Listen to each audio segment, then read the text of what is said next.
Today we're going to build a daybed two ways. One version is going to be a bit more simple and plain, and I guess more DIY depending on your definition of that. And then we'll add to it for people who are looking for a little bit more challenge or design. So let's hop into it and I'll explain as we go.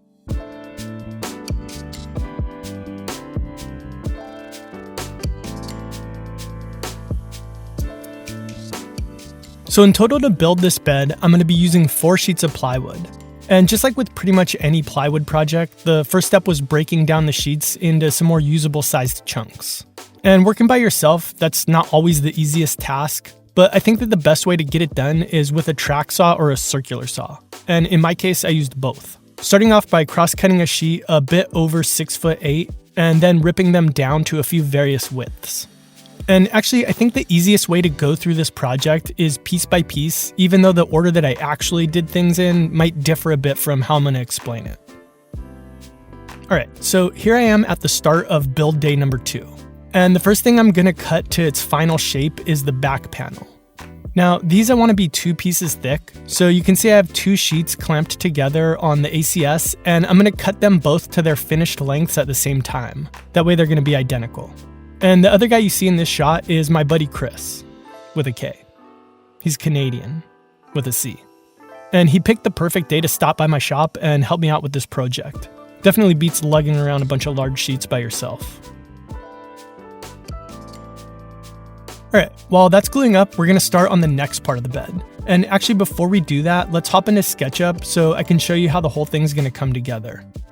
At its simplest, the daybed's going to consist of a back panel, which we already made, a couple of side pieces, a front piece, and some slats and rails for the mattress to sit on. And if you wanted to keep it simple, you could stop here. But like I said before, we're going to take it further. That said, this is really the infrastructure of the piece, so let's get that stuff put together and then we'll talk about the rest.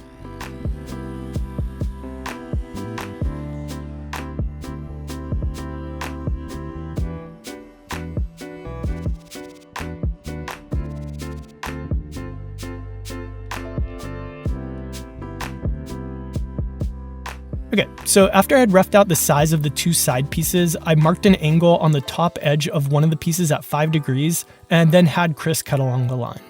And you're going to see this offcut come up several times throughout the video. And actually, here's the first time. So one of the features of the ACS are all these holes which run perfectly parallel and perpendicular to the track. So what that means is if you stick these little stop block things in any of the 2 holes like this, you can cut a perfect 90-degree corner. That means if I take my offcut and wedge it in here like this, I'll get a duplicate angle of 5 degrees.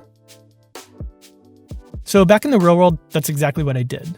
And the cool thing is, now I can use both of these wedges the same way to make a 10-degree cut, or 3 of them to make a 15-degree cut.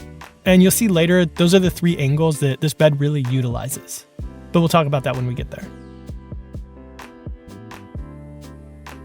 Next, I'm going to cross-cut what's going to become my front piece to its finished length. I made that the first time, BT dubs. Now, at the moment, this piece is a lot wider than it needs to be. So over the table saw, I'm going to rip out 3 4-inch strips, which will be used for the front, middle, and back rail that our slats can rest on. And this leaves the front piece still wider than what it's going to need to be in the end. And at this point, we have enough done that we can do our first of a few assemblies. Now, this thing is going to be way too big and heavy to move around or fit through doorways and stuff, so I'm going to use pocket screws and no glue to assemble it. That way it's quick and easy to take apart. So after I'd marked things up, I'm going to go ahead and drill those in. And I'm being pretty strategic about where these go. That way, once it's all assembled and the mattress is in, you're not going to be able to see them.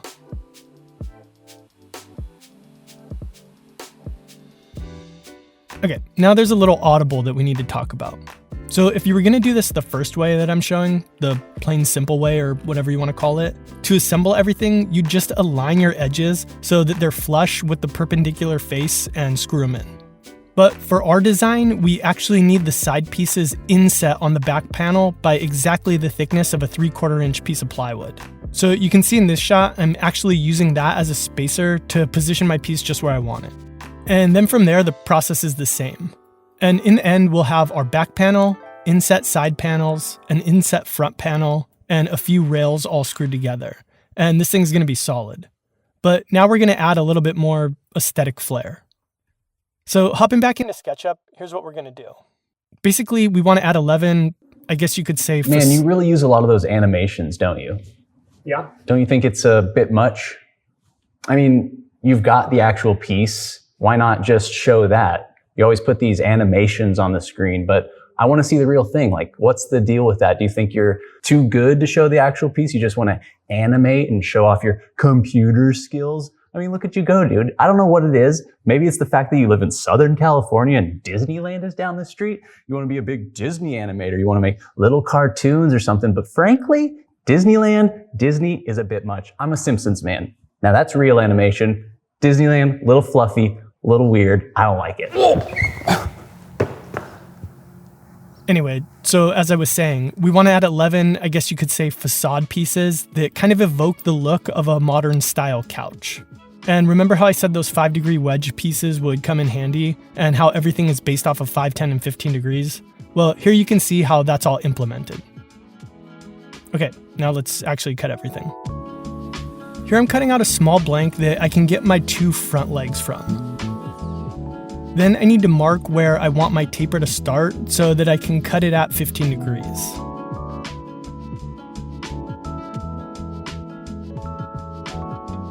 So while I'm taking care of that, let's take a second to thank ExpressVPN for sponsoring this video. Alright, let's face it. Pretty much our entire lives are online at this point. At least I know mine is. And that's why it's crucial to keep your privacy and security in mind. Having a VPN or virtual private network is like having a secret secure tunnel between your devices and the internet. This is extra important now for a lot of us who are working from home, dealing with confidential information, and without the supervision of our office ID departments that we might be used to. But ExpressVPN encrypts your connection using the highest standards of encryption currently available. And that means your passwords, financial details, and even your emails are protected against anybody who might want to see them. In addition to that, ExpressVPN hides your location and even lets you pick a different location using IP masking with servers in 94 different countries. One added benefit of that I personally really enjoy is, let's just say, many of the most popular streaming services that I and probably you use have different content available in different regions. And well, now I can be in that different region. Virtually, at least. So if you're familiar at all with VPNs, then you probably know that there are a few out there to choose from. But here are some of the things that make ExpressVPN the best. First, they only invest in premium servers, making them consistently faster than other providers. Next, they have 24/7 customer support, so if you ever have an issue, they can answer your question in seconds. And third, it's just really easy to use. You can fire up the app and connect with just one click. On top of that, they're the top-rated VPN by TechRadar, CNET, The Verge, and more. And they've made it physically impossible for their servers to store logs of any of their customers.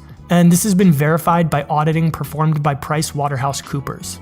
So find out how you can get 3 months free by clicking on the link in the description box below or heading over to expressvpn.com/4eyes. Alright, thanks ExpressVPN. Let's get back to the build.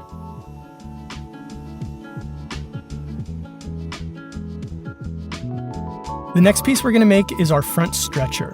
And once we've ripped it to its approximate width, we need to cut a 15-degree angle on each end. So again, we'll use 3 of our 5-degree wedges to get this done.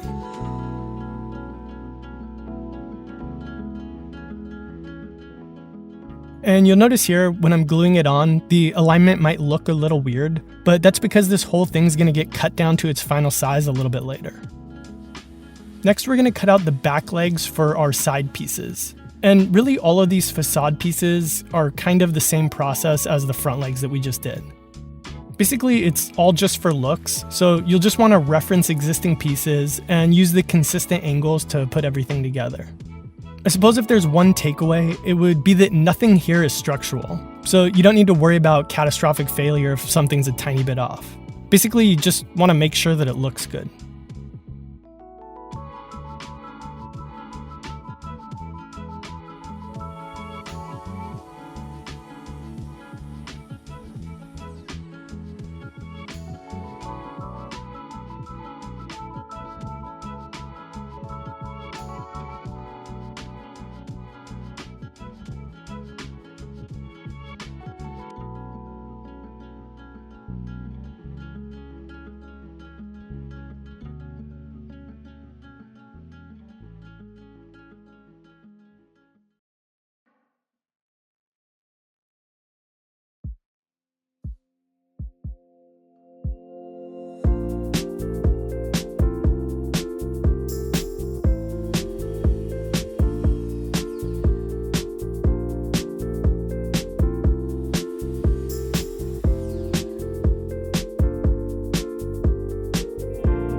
So for the past couple of minutes, we've just been working our way through fitting all of the facade pieces. And again, the main tip here is to remember that looks are more important than structure. So just try to pay attention to clamping things in particular ways and basically doing whatever you need to get a clean look. So a couple of examples would be, in this shot, these two clamps on the edge are doing nothing for structure. Their only purpose is to hold the piece in an aesthetically pleasing position as the glue dries. Also, specialty clamps like these Rockler Bandy clamps, which I normally use for attaching face frames and edge banding, work really well for holding things flush while simultaneously clamping. Alright, now it's time to disassemble everything yet again so that we can do a little bit more cleanup and detail work on the pieces. So first I'm going to take a really tiny little slice off of the armrest just to get everything perfectly flush there. Then I'm going to use the track saw again to take another really light pass on the outside edges of my back panel. Again, just to get them as clean as they can be. Next, for my front piece, I need to cut it down to its finished size, and I also want to put a little bevel on it just to make the front of the daybed look a little bit less chunky.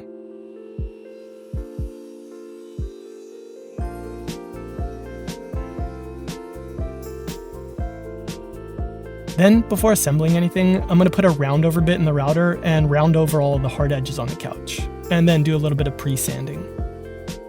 For the final sanding and finish, I'm actually going to wait until the piece is reassembled. That way, if I need to finesse any parts where two pieces meet, it's just going to be a lot easier to identify them.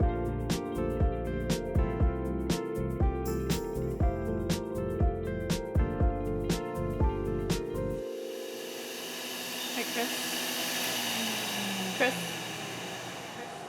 Chris. What? You're mumbling. I just had the craziest dream. I had this whole workshop full of tools, and I would film myself building things and put it on this website called YouTube. It's this whole network, and they call it the World Wide Web. It's literally every movie that you could ever want on something the size of a little VCR. And then it turns out Bruce Willis was dead the entire time. Only Haley could see him. Bum, bum, bum, bum, bum, bum, bum. No, pom, pom, bum, head. I'm telling you, it was amazing. You had to be there. Well, a guy can dream. Huh.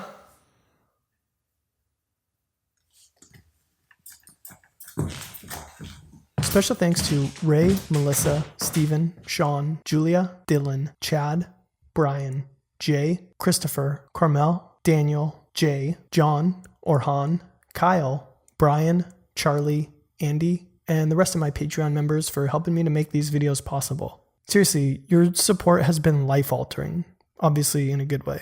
So from the bottom of my heart, thank you. And if you want to support the show too and pick up a 4 Eyes t-shirt, check out the Patreon link in the description and see if it's right for you. And as always, no pressure. See you in the next one.